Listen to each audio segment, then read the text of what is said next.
विश्वकर्मा और आज हम लोग पढ़ने वाले हैं ग्रुपिंग ऑफ रेजिस्टेंस। ठीक है, so without further delay let's get started. तो सबसे पहले देखो यार, अपन क्या कर रहे हैं, रेजिस्टर अपन को पता है क्या रहता है। ठीक है, रेजिस्टर वो होता है जो करंट को मतलब करंट को जाने से रोकता है, बेसिकली करंट को ऑब्स्ट्रक्ट करता है। तो मैं बता ना, ऑब्स्ट्रक्ट का मतलब क्या होता है, रुकावट, मतलब किसी चीज को जाने ना देना। ठीक है, और ये अपन पहले भी बात कर चुके हैं। ठीक है, कि एक वायर के अंदर दो टाइप की प्रॉपर्टी होती है। एक वायर रहती है, उसके अंदर दो टाइप की प्रॉपर्टी होती है। एक प्रॉपर्टी वो होती है जहाँ पे जो अपना मीन्स देखो, जैसे एक वायर है, ठीक है, तो इस वायर के अंदर दो प्रॉपर्टी होती है। एक होती है रेजिस्टेंस की प्रॉपर्टी और एक होती है भैया कंडक्टेंस की प्रॉपर्टी। सो यार देखो, एक तो रेजिस्टेंस की प्रॉपर्टी, कंडक्टेंस की प्रॉपर्टी है। मतलब क्या हुआ इसका, मतलब अगर देखो एक वायर है, उस मतलब उसके ही अंदर ऐसी दो चीजें हैं, ठीक है, जो आगे करंट फ्लो होने से रोकती भी है और जो करंट फ्लो होने भी देती है। रेजिस्टेंस वो होता है जो करंट को फ्लो होने नहीं देता है, कंडक्टेंस वो होता है जो करंट को फ्लो होने देता है। अच्छा, अब तुम ये बताओ, अगर ऐसा ही है तो फिर अपना करंट फ्लो ही नहीं होना चाहिए था। जब अगर मान लो उस वायर के अंदर रेजिस्टेंस भी है तो फिर करंट तो फ्लो होना ही नहीं चाहिए था। करंट फ्लो क्यों होता है, क्योंकि कंडक्टेंस ज्यादा होता है, कंडक्टेंस ज्यादा वजनदार होता है, ज्यादा ताकतवर होता है। इसी कारण अपना करंट जो होता है ना, वो फ्लो कर जाता है, बट उसमें कुछ ना कुछ रेजिस्टेंस तो रहता ही है।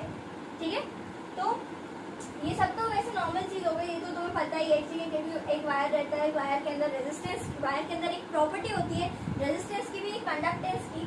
ठीक है, और यहाँ पे ठीक है, यहाँ पर सही है। ओके, सो रेजिस्टेंस की प्रॉपर्टी होती है जो करंट को रोकता है, कंडक्टेंस की प्रॉपर्टी होती है जो करंट को बढ़ावा देता है, लेकिन कंडक्टेंस ज्यादा होता है, तो इसी कारण से यहाँ पे करंट का मूवमेंट हो जाता है। चलो अब अपन अपने मेन टॉपिक पे आते हैं, जो हम जिसके लिए हम यहाँ पे इकट्ठा हुए हैं। ठीक है, सो ग्रुपिंग ऑफ रेजिस्टर्स। तो सबसे पहले हम देख रहे हैं resistors in series, resistors in series. तो यार देखो, रेजिस्टेंस इन सीरीज का क्या मतलब है। देखो, सीरीज कॉम्बिनेशन क्या होता है, यहाँ ध्यान से देखना। सीरीज मतलब जैसे कि हमारे पास ये एक सर्किट है, एक रेजिस्टेंस, दो रेजिस्टेंस, तीन रेजिस्टेंस। अब ये पेंट मान लेते हैं। ठीक है, यहाँ पे आपका ये है बैटरी है आपकी यहाँ पे। ठीक है, तो ये बैटरी वोल्टेज भी है, ये रेजिस्टेंस मान लो ये R1 है, ये R2 है, ये R3 है, मेरे रेजिस्टेंस है ये सारे। अब इस वोल्टेज, इस बैटरी से करंट निकलेगा, वो करंट इस वायर से जाएगा, वो करंट यहाँ से जाएगा। ठीक है, और अब देखो करंट यहाँ से जाएगा और यहाँ भी आई करंट फ्लो होगा। देखो, अब मुझे ये बताओ, जब ये रेजिस्टेंस से पास करेगा तो क्या करंट आई ही रहेगा या आई, क्योंकि रेजिस्टेंस तो क्या करंट को रोकता है, तो ये होना चाहिए ना, आई कम हो जाना चाहिए फिर तो। मतलब यहाँ पे आई कम हो जाएगा, यहाँ पे फिर देखो आई मतलब मान लेते हैं आई थोड़ा सा कम हो गया, फिर यहाँ पे मतलब इधर फ्लो करेगा तो आई थोड़ा और कम हो जाएगा, यहाँ पे फ्लो करेगा तो आई और कम हो जाएगा, ऐसे तो फिर यहाँ पे आते आते जीरो हो जाएगा करंट। ज्यादातर लोगों को ऐसा लगता है, बट ऐसा होता नहीं है। ठीक है, एक्चुअल में ऐसा नहीं होता है, ऐसा नहीं होता है। ठीक है, देखो अगर रेजिस्टेंस लगे हुए हैं हमारे अपने पूरे सर्किट में, तो इसमें ये रहता है कि अगर हमारे जो इसमें, ठीक है, रेजिस्टेंस लगे हुए पहले से, तो जो बैटरी होती है ना, उससे ही करंट कम ही निकलेगा। ठीक है, मतलब स्टार्टिंग से ही करंट कम ही निकलता है। ठीक है, क्योंकि देखो ना, यहाँ पे जितना करंट निकलेगा उतना ही करंट वापस आएगा, ये रूल है। ये एकदम मतलब इसको एकदम दिमाग में बिठा लो, जितना यहाँ से जाएगा उतना ही वापस आएगा। ठीक है, सो जितना ज्यादा ट्रांसफर होगा करंट, उतना ही करंट वापस आएगा। 2 एम्पियर मेरे यहाँ से निकला था तो वापस मेरे पास 2 एम्पियर आएगा। ठीक है, तो अभी क्योंकि ये सेम वायर से कनेक्टेड है तो करंट सेम रहेगा, कोई करंट कम नहीं होने वाला है, current will be same, current will be same. अब देखो यहाँ पे रेजिस्टेंस लगे तो इसका मतलब ये नहीं कि रेजिस्टेंस जो अपना करंट आ रहा है, ठीक है, उसको कम कर देगा, ऐसा नहीं होता है, ठीक है। अगर रेजिस्टेंस लगे हैं तो बैटरी जो होती है अपनी, जो अपना वोल्टेज होता है, जो बैटरी होती है, वो बैटरी से ही कम करंट निकलेगा स्टार्टिंग से ही, ठीक है। पूरे सर्किट, क्योंकि एक ही वायर से जुड़ा हुआ है तो पूरे वायर में सेम करंट जाएगा, क्योंकि रेजिस्टेंस 10-12 जितने भी लगे हैं तो बैटरी जो है उससे ही कम करंट निकलेगा और फिर हमारा जितना करंट जाएगा उतना करंट आएगा, ठीक है। तो यहाँ पे पहला पॉइंट तो हमारा ये हो गया, ठीक है, कि I will remain same. I will remain same मतलब क्या, आई करंट को आई से नोट करते हैं तो करंट सेम रहेगा, ठीक है। अच्छा, अब ये बताओ, तो यार ये पोटेंशियल डिफरेंस का बंटवारा भी तो होगा ना। यहाँ पे सीरीज में पोटेंशियल डिफरेंस, इसको V1 बोल दिया मैंने, इसको V2 बोल दिया, इस वाले को मैंने V3 बोल दिया। सीरीज में सबका पोटेंशियल डिफरेंस अलग अलग होता है, ठीक है। मतलब पोटेंशियल डिफरेंस PD लिख दिया मैंने, ठीक है, सबका अलग अलग होता है, ठीक है। तो पोटेंशियल डिफरेंस सबका अलग अलग होता है सीरीज में, बट ये देखो पूरे नेट पोटेंशियल जो होगा यही होगा, ठीक है। तो अगर आपको नेट पोटेंशियल निकालना हो तो आप सिंपल उसको ऐड कर सकते हो। नेट पोटेंशियल के लिए V1 plus V2 plus V3 simple add कर दोगे, मिल जाएगा पूरा पोटेंशियल, ठीक है। तो यहाँ पे सीरीज में याद रखना, सीरीज में जो वोल्टेज होता है उसका बंटवारा हो जाता है and I remains the same. Voltage का बंटवारा होता है और जो करंट होता है वो सेम ही रहता है, ठीक है। इतनी चीज क्लियर है, ओके। ये तो मैंने तुम्हें बताया कि तुम ऐसे भी कर सकते हो, ठीक है। सो ये मैंने बस बताया, ये नॉर्मल बताया, इसको आप नोट करना चाहो तो कर भी सकते थे, नहीं करना तो कोई दिक्कत नहीं है। अब देखो, अब मैं बात कर रही हूँ फॉर आइडिया। अब इसका देखो, सबसे पहले अगर मुझे इसका इक्विवेलेंट निकालना है, मुझे क्या निकालना है इसका, पहली बात R इक्विवेलेंट। अब R इक्विवेलेंट क्या होता है, देखो मेरे पास 3 रेजिस्टर है, सिर्फ इस कनेक्शन की बात करते हैं, ठीक है। इस कनेक्शन में मेरे पास 3 रेजिस्टर है। अब मुझे इसके इक्विवेलेंट कोई चाहिए, मतलब तीनों के बराबर एक चाहिए। मतलब मैं इन 3 को हटा दूं और ऐसा एक रेजिस्टेंस लगा दूं जो इन 3 के बराबर का काम करे, ठीक है। एक बार मतलब ऐसा है कि मैं इनको हटा के एक बड़ा सा रेजिस्टेंस लगा दूं जो इन तीनों का काम एक ही बंदा कर ले, ठीक है। मतलब तीनों का काम एक ही बंदा कर ले, सिंपल भाषा, ठीक है। तो इक्विवेलेंट क्या होता है कि इन सबकी इक्विवेलेंट, ये इसका नेट नहीं होता है, ये इसका टोटल नहीं होता है। इक्विवेलेंट मतलब टोटल नहीं होता है, इक्विवेलेंट मतलब होता है कि इसके इन तीनों को अगर हम हटा दें, पूरे रेजिस्टेंस, इन तीनों रेजिस्टेंस को अगर हम हटा दें तो उसके बदले में हम कितना रेजिस्टेंस लगा सकते हैं, ठीक है। जैसे मान लो एक एग्जाम्पल लेते हैं, ठीक, एक एग्जाम्पल लेते हैं। तो मान लो मेरा R1 2 ओम का है, पता है ना रेजिस्टेंस की जो यूनिट होती है वो ओम होती है। R2 भी मेरा 3 ओम का है और R3 मेरा कितने ओम का है, मान लो 1 ओम का है। बहुत सिंपल अपन ले रहे हैं कैलकुलेशन, ठीक है। अगर मुझे R इक्विवेलेंट निकालना है तो सीरीज में सिंपल सम से काम होता है। सीरीज में सिंपल आप सम कर दो, इक्विवेलेंट मिलता है। तो मैं इस सब का सम कर देती हूँ, 2 + 3 + 1, तो ये अपना कितना आ गया 6 ओम। मतलब अब मेरे पास R1 R2 R3 2 ओम 3 ओम और 1 ओम, मैं इन तीनों को हटा के डायरेक्टली कितने ओम का रेजिस्टेंस लगा दूं, 6 ओम का रेजिस्टेंस लगा दूंगी, मेरा काम हो गया। मतलब मेरे को अब ये 2 3 और 1 इसको हटा दूं, ठीक है, मुझे इसकी जरूरत नहीं है। मैं डायरेक्टली उसके इक्विवेलेंट, मतलब जितना काम वो 3 मिलके कर रहे थे उतना ही काम ये एक अकेला मिलके कर लेगा, ठीक है। तो ये होता है उसका इक्विवेलेंट। तो इक्विवेलेंट हमेशा क्या रहता है भाई, सिंपल सा सम रहता है, ठीक है। So your equivalent is just the simple सम और कुछ नहीं, ठीक है। ये तो सिर्फ 3 रेजिस्टर दी थी। ये जरूरी है क्या कि 3 ही रेजिस्टर होंगे सर्किट में? 3 रेजिस्टर होना जरूरी है क्या? नहीं, बहुत सारे हो सकते हैं, 4 भी हो सकता है, 5 हो सकता है, मतलब कि एंड तक रेजिस्टर्स हो सकते हैं ना, बहुत सारे रेजिस्टर्स हो सकते हैं, ठीक है। अब बात करते हैं अगर, तो ये तो तुम्हारा सिंपल फॉर्मूला हो गया, ठीक है, इसको कैलकुलेट करने का। अभी काम करो, अभी तुम एन तक मत लो इसको, अभी तुम इतना इसको काम मत करो, ये समझ आ गई एग्जाम्पल, ठीक है। अब हम बात करते हैं फॉर आइडेंटिकल रेजिस्टर्स। क्या बोला मैंने? For identical resistor. अगर मान लो ये सारे रेजिस्टर सेम है, मतलब यहाँ पे R1 R2 R3 ये पूरी वैल्यू सेम है, तो R इक्विवेलेंट कितना होगा? R plus R plus R। This is what. अगर मैं इसकी बात करूं अकेले की, तो ये मेरा 3R हो गया, ठीक है। अगर मैं अकेले इसकी बात करूं, बट क्या ये जरूरी है क्या कि 3 ही रजिस्टर्स हो? बिल्कुल जरूरी नहीं है, बिल्कुल कंपलसरी नहीं है। तो अगर मैं बोल सकती हूँ कि हो सकता है मेरे पास ऐसे करके जो है n टाइम्स रजिस्टर्स हो, ठीक है।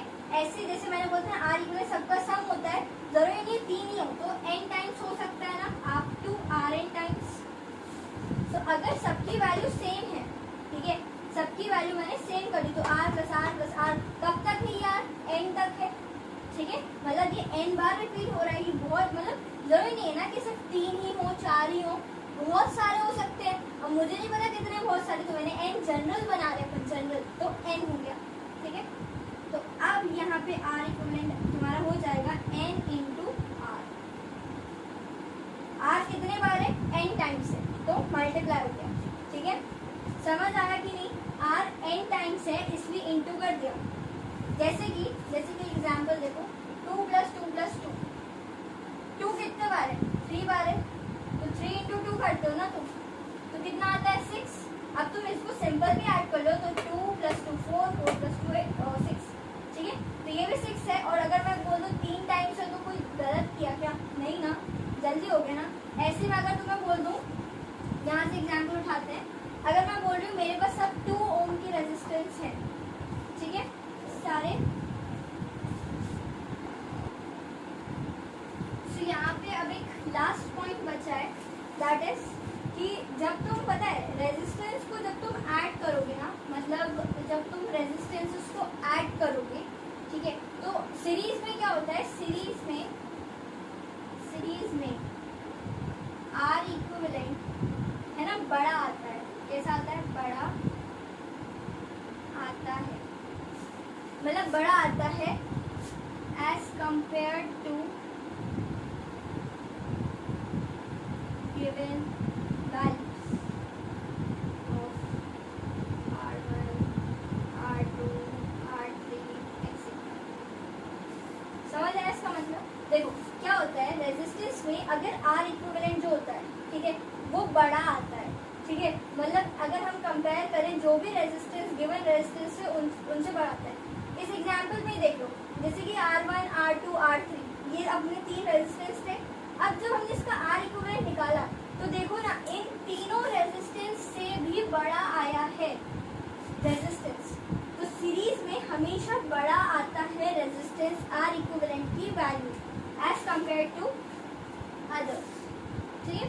तो एक बार समराइज कर लेते हैं। सो रेजिस्टर्स इन सीरीज में सबसे पहले हमने बोला कि करंट सबके अक्रॉस सेम रहता है, पोटेंशियल डिफरेंस सबका अलग अलग होता है, सबका R इक्विवेलेंट जो होता है, ठीक है, वो सिंपल सम होता है, सिंपल सम होता है। उसके बाद आइडेंटिकल रेजिस्टर्स के लिए R इक्विवेलेंट जो होता है R plus R plus R plus R, कब तक है R? Up to n times, तो n इंटू R हो जाता है, ठीक है। मतलब अगर तुम्हें ऐसे दे दिया जाए, ठीक है, अगर ऐसे में तुम्हें एग्जाम्पल इसका भी दे दूँ, तो अगर तुम्हें R इक्विवेलेंट निकालना है, तुम्हें मिलता है 3 प्लस 3 प्लस 3, तो यहाँ पे तुम R इक्विवेलेंट कैसे निकालोगे? तो 3 है, ठीक है, तो देखो कितने बार है 3 बार है 3, और कितना है ये रेजिस्टर, और रेजिस्टर R कितना अपने पास 3 टाइम्स है 9, जिसका R इक्विवेलेंट क्या आ जाएगा? 9। सिंपल मल्टीप्लिकेशन कर देना है अपन को इसका, ठीक है। और एक लास्ट पॉइंट ये था कि सीरीज में अपन जब भी R इक्विवेलेंट निकालते हैं तो बड़ा आता है, ये दिख भी रहा है इन वैल्यूज से, गिवन वैल्यूज से ये आएगी बहुत ही मतलब बड़ा है, ठीक है, इनके कंपैरिजन। ओके, सो नेक्स्ट में अब हम देखेंगे रेजिस्टर इन पैरेलल, ठीक है, इसको नोट कर लो पहले। सो अब स्टार्ट करते हैं अपन लोग रेजिस्टर्स इन पैरेलल। तो पैरेलल कॉम्बिनेशन में रेजिस्टर्स को कैसे, मतलब अपन इसका आर इक्विवेलेंट जो है कैसे निकालेंगे, ठीक है, क्या करेंगे, हाँ देखना ध्यान से। तो हमारे पास एक रेजिस्टेंस ये रहा, एक रेजिस्टेंस ये रहा, एक रेजिस्टेंस ये रहा। ये एक बैटरी से कनेक्टेड है जिसका वोल्टेज है V।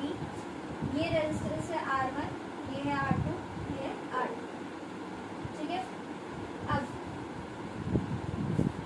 अब यहाँ पे हम मान लेते हैं हमारे यहाँ पे जो पॉइंट्स हैं वो है A और B, ठीक है। ये इसके एंड पॉइंट्स, और इसी एंड पॉइंट्स को अपन पता है क्या बोलते हैं, जंक्शन बोलते हैं। क्या बोलते हैं, जंक्शन बोलते हैं इस एंड पॉइंट्स को। अब यहाँ पे जब यहाँ से जब करंट जाएगा ना, करंट जाएगा तो बढ़ जाएगा, समझ आ रहा है। देखो अगर मैं ये बताऊँ, अगर मैं इस एंड पॉइंट्स को यहाँ की वजह यहाँ बना दूँ तो भी बात एक ही रहेगी ना, ठीक है। तो यहाँ पर इसके एंड पॉइंट्स को लोकेट करते हैं A, B, ठीक है। अब अगर मेरी बात सुनोगे ध्यान से, तो जब करंट जाएगा तो मैं ये बोल रही हूँ अगर यहाँ से I करंट फ्लो कर रहा है, ठीक है, तो पहले वाले में कुछ करंट जाएगा, सपोज I1 जाएगा, दूसरे वाले में I2 जाएगा, तीसरे वाले में I3 जाएगा। यहाँ पे हुआ क्या है, यहाँ पे करंट डिस्ट्रीब्यूट हो गया है। देखो अब ये पॉइंट अगर A B है तो ये भी पॉइंट A और B होगा, ये पॉइंट A B है तो ये पॉइंट भी A और B होगा। ये पॉइंट A B है, ये एंड पॉइंट्स, ये सबके एंड पॉइंट सेम रहते हैं, मतलब पैरेलल में end points are same, and points same होते हैं, ठीक है। और देखो ना करंट बढ़ जाता है, तो देखो ये दिख भी रहा है, करंट ऐसे यहाँ आएगा, फिर एक ऐसे यहाँ बढ़ेगा, यहाँ बढ़ेगा, यहाँ बढ़ जाएगा, करंट बढ़ जाएगा। बट अब देखो ना यहाँ पे क्या होगा, जब करंट इधर से और इधर से, ठीक, यहाँ से बढ़ेगा इसमें, यहाँ से जाएगा इसमें, अभी यहाँ से जाएगा, इधर से जाएगा, ये भी इधर से जाएगा। ओवरऑल अगर देखा जाए तो फिर ये यहाँ से नीचे आएगा, ये वाला यहाँ से नीचे आएगा, यहाँ से नीचे आएगा। सो इसका मतलब जितना करंट निकला था वोल्टेज से उतना ही करंट वापस आएगा, मतलब बैटरी से जितना करंट निकलेगा उतना ही करंट वापस आएगा, ठीक है। यहाँ से नहीं भी लोकेट करना हो, यहाँ से नहीं भी करोगे तो भी देखो ना I करंट जाएगा, यहाँ पे इधर I जाएगा, यहाँ बढ़ जाएगा I3, यहाँ पे फिर और ऊपर जाएगा I करंट, I2, फिर यहाँ मतलब करंट जाएगा ना तो बढ़ेगा बेसिकली, ठीक है। करंट अपना क्या होता है, बेसिकली बढ़ जाता है, ठीक है। बट तो ये करंट अपना तीनों में बढ़ गया। और लेकिन हम जब ऐसे शो करते हैं ना तो ये ज़्यादा इजी लगता है देखना, क्योंकि यहाँ से अपन को डायरेक्ट दिख जाता है कि देखो ये I1 से या I2 में या I3 में क्या हो गया, बढ़ गया है करंट अपना। तो पैरेलल में करंट का बंटवारा होता है, क्या होता है पैरेलल में करंट का बंटवारा,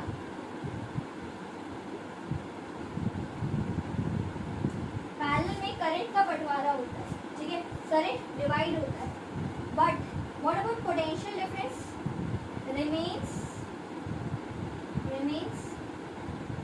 सेम, पोटेंशियल डिफरेंस सेम रहता है। कैसे, ये देखो, इसका भी V, इसका भी V, इसका भी V, सबका क्या है यार, पोटेंशियल डिफरेंस जो है वो सेम है। अब बात करते हैं कि अब इसका हम कैसे निकालेंगे R इक्विवेलेंट। तो यहाँ देखना R इक्विवेलेंट इक्वल्स टू, जब हम पैरेलल कॉम्बिनेशन में आते हैं ना तो अपन 1 करके R इक्विवेलेंट निकालते हैं, ये चीज याद रखना, ठीक है। तो अब अगर आप इसका निकालोगे इक्विवेलेंट तो 1/R1 plus 1/R2 plus 1/R3, अभी 3 का लिया तो 3 का लिखा है, ठीक है। n तक लोगे तो कैसे करोगे, अगर जरूरत है ना तीनों Rn तक हो सकते हैं, n तक हो सकते हैं, ठीक है। तो यहाँ पे अपन सिंपल सम नहीं करते, यहाँ पे अपन रेसिप्रोकल कर देते हैं और फिर सम करते हैं, ठीक है। अब देखो यहाँ पे अभी थोड़ा सिंपल बनाने के लिए, ठीक है, मैं इसको बोल रही हूँ। तो ऐसे पहली बात तो देखो ये चीज़ याद है कि ऐसे आर इक्विवेलेंट निकाला जाता है। इसका एक ट्रिक भी होती है, ठीक है, वो भी मैं आपको बताऊंगी। तो अभी तो आप इतना याद रखो, ठीक है। इसका इक्विवेलेंट ऐसे निकालते हैं और फिर क्या करना है, एलसीएम जो आ जाएगा ना उसको रेसिप्रोकल कर देना। देखो मैं ऐसा अगर तुम्हें बताऊँ, जैसे आर इक्विवेलेंट तुम्हें निकालना है, ठीक है। अब यहाँ पे कितने हैं, R1 R2 R3, तो R1 R2 R3 लिख देना। अब देखो यहाँ पे क्या है, R1 है, तो यहाँ पे R1 R2 नहीं है, तो मतलब R2 R3 नहीं है, तो R2 R3 लिख देंगे। R2 है, यहाँ भी R2 है, क्या नहीं है, R1 और R3 नहीं है, प्लस प्लस यहाँ पे R3 है, क्या नहीं है, R1 प्लस R2 नहीं है। अब इसको अब घुमा दो, मतलब एलसीएम लेने के बाद इसको पलट दो, तो R1 R2 R3 upon R2 R3 plus R1 R3 plus R1 R2, ये आपका निकलता है इक्विवेलेंट रेजिस्टेंस। बट इसमें तुम्हें दिमाग नहीं लगाना है, ये सिंपल एलसीएम है, ठीक है। तुम्हें सिंपल इतनी चीज याद रखनी है, सिंपल सी चीज याद रखनी है, दैट इज 1/R इक्विवेलेंट निकलता है। पैरेलल में कैसे इक्विवेलेंट निकालते हैं, 1/R equivalent equals to 1/R1 plus 1/R2 plus 1/R3 plus 1/R4 plus 1/R5 and so on up to 1/R। अगर यहाँ पे सारे रेजिस्टेंस सेम होते तो जैसे सीरीज में देखा था, तो अगर यहाँ पे फॉर आइडेंटिकल रेजिस्टर्स यहाँ पे 1/R इक्विवेलेंट कैसे निकलेगा, 1/R plus 1/R plus 1/R up to कितना है ये, 1/R कितनी बार है, n टाइम्स है, तो 1/R equivalent equals to 1/R into n, ठीक है। अब इसका मैंने बोला था ना क्या करते हैं अपन एट लास्ट, जो इसका जो आता है ना आर इक्विवेलेंट उसको ऊपर ले जाते हैं, रेसिप्रोकल कर देते हैं, तो R equivalent equals to R upon n। ये आपका फॉर्मूला फॉर, मतलब सिंपल है। आइडेंटिकल रेजिस्टेंस में क्या करना है, जो भी अगर यहाँ पे सेम आएगा उसको सिंपल आप डिवाइड कर देना, ठीक है, जितना भी नंबर से डिवाइड करना। जैसे मान लो इधर पे एग्जाम्पल, अगर यहाँ पे मेरे पास मान लेती हूँ मैं 10 ओम के और एक 10 ओम के, मेरे पास 3 रेजिस्टर है 10 ओम के, तो कितना आएगा आर इक्विवेलेंट 10/3 आ जाएगा, ठीक है। अब मेरे पास मान लो 2 ओम के 10, ठीक है, 2 ओम के मेरे पास कितने, 2 ओम के अब 10 रेजिस्टर है, तो कितना 2/n 2/10, ठीक है, R/n। याद रखना पैरेलल में डिवाइड होगा और सीरीज में n का इंटू होगा। सीरीज बड़ा आता है, सीरीज में n का इंटू होता है, पैरेलल में n का डिवाइड होता है, ठीक है। यहाँ पे जगह है, चलो वहाँ का यहाँ देखना एक चीज, एक लास्ट पॉइंट बचा है बस, यहाँ पे लास्ट पॉइंट बचा है बस, इधर देखना। तो यहाँ पे एक ये पॉइंट है कि जो अपना गिवन, मतलब जो अपना आर इक्विवेलेंट आता है ना, वो छोटा आता है as compare to given R1 R2 R3 and etcetera. मतलब यहाँ पे आर इक्विवेलेंट छोटा आता है इन, ये किसमें होता है, पैरेलल, ठीक है। पैरेलल में आर इक्विवेलेंट छोटा आता है, ठीक है। इसका भी एग्जाम्पल देख लो, यहाँ पे ऊपर इसका भी एग्जाम्पल देख लो, ठीक है। सिंपल सा एग्जाम्पल ले लूँ मैं, जैसे कि एग्जाम्पल, जैसे कि मेरे पास R1 है 5 ओम, R2 है मेरे पास कितना 1 ओम और R3 मेरे पास है 2 ओम। अब मुझे इसका R इक्विवेलेंट निकालना है, सो 1/R equivalent equals to 1/5 plus 1/2 plus 1/1, ठीक है। अब इसका एलसीएम ले लो, कितना आ गया 10, 2 + 5 + 10, ठीक है। यहाँ पे कर देखना, एग्जाम्पल है, ठीक है। यहाँ पे तो ये हो जाएगा 6, 7, 17/10, मतलब ये देखो कितना आ रहा है 1.7 ओम आ रहा है। तो देखो अपना जो आर इक्विवेलेंट जो आ रहा है वो आ रहा है 1.7 ओम। और देखो तुमने रेजिस्टेंस कैसे कैसे लिए थे, 5, 1, 2 और ये देखो 1.7 और कम आ गया ना, ये मतलब कम से भी कम आ जाता है, ठीक है। सही है। तो मतलब ये इसमें ये बताया जो अपन का जो गिवन रेजिस्टेंस होता है ना उनसे भी कम आता है ये वैल्यू, ठीक है, ये बताना चाह रहे हैं सिंपल भाषा में। बट एक बात बोलूं, अभी अपन ने यहाँ पे गलती करी है। क्या गलती करी है? अपन ने यहाँ डायरेक्ट आर इक्विवेलेंट निकाला, जबकि 1/r इक्विवेलेंट, ठीक है। तो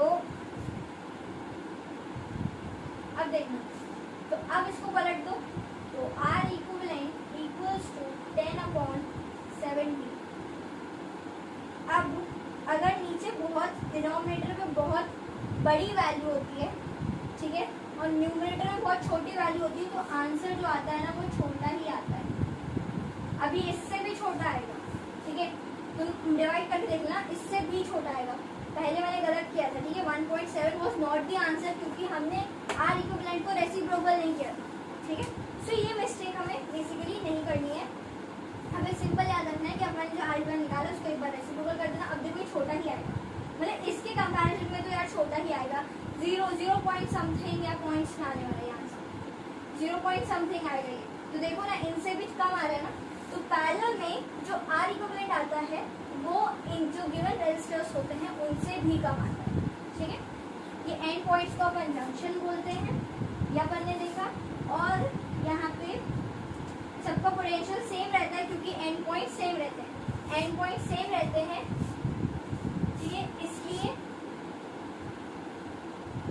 इसलिए पोटेंशियल डिफरेंस सेम रहता है। ये रीजन है क्यों पोटेंशियल डिफरेंस सेम रहता है, क्योंकि एंड पॉइंट सेम रहते हैं, इसलिए पोटेंशियल डिफरेंस सेम रहता है। तो ये जस्ट एग्जाम्पल था, और इसके ऊपर मैंने और कुछ मेरे ख्याल से नहीं लिखा था, सिर्फ हेडिंग कर दी थी, ठीक है, आप इसको नोट कर सकते हो, ओके। सो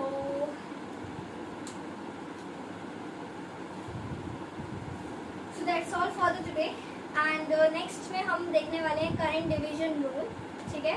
उससे क्या रहेगा, बस आपका जो कॉन्सेप्ट है ना, मतलब जो आपकी एक बेसिकली शॉर्ट ट्रिक जैसे हो जाती है, ठीक है, वो अपन नेक्स्ट वीडियो में डिस्कस करेंगे।